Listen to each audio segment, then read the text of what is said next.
রাসূল করিম সাল্লাল্লাহু আলাইহি ওয়াসাল্লাম একজন ব্যক্তিকে 5টা বিষয় উপদেশ দিয়েছেন আর বলেছেন যে 5টা বিষয় তোমার কাছ থেকে চলে যাওয়ার পূর্বে থাকা অবস্থায় 5টা বিষয় তুমি নিয়ামত মনে করো, এটাকে গুরুত্ব দান করো। 1 নম্বর হলো শাবাবাকা ক্বাবলা হারামিক, বার্ধক্যে যাওয়ার পূর্বে যৌবনের সময়টাকে তুমি গুরুত্ব দান করো, ইবাদত করো, বন্দেগী করো, আল্লাহর জিকির করো। আল্লাহর জিকিরে তুমি সর্বদা মশগুল থাকো, ঠিক কিনা?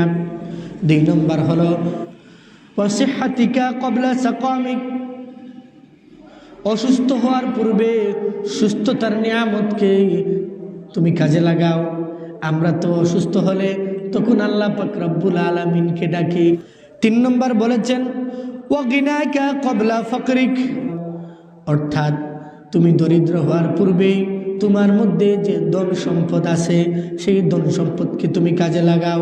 আল্লাহ পাক রব্বুল আলামিন কাউকে ধনী বানায়, কাউকে ফকির বানায়। সকালবেলার ধনীরে তুই, ফকির সন্ধ্যাবেলা, ঠিক কিনা?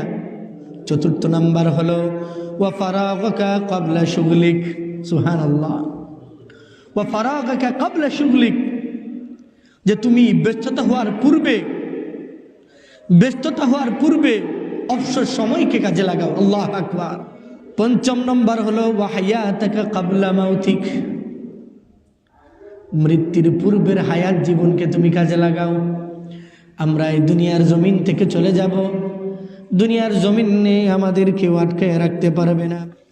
আল্লাহ পাক রব্বুল আলামিন সূরা নহলের 61 নং আয়াতের মধ্যে ঘোষণা করেন ইযা জাআ আজালুহুম লা ইস্তাখিরুনা সাআতান ওয়া লা ইস্তাকদিমুন।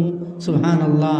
মৃত্যু যখন চলে আসবে কেউ 1 মিনিট আগেও মৃত্যুবরণ করবে না, কেউ 1 মিনিট পরেও মৃত্যুবরণ করবে না।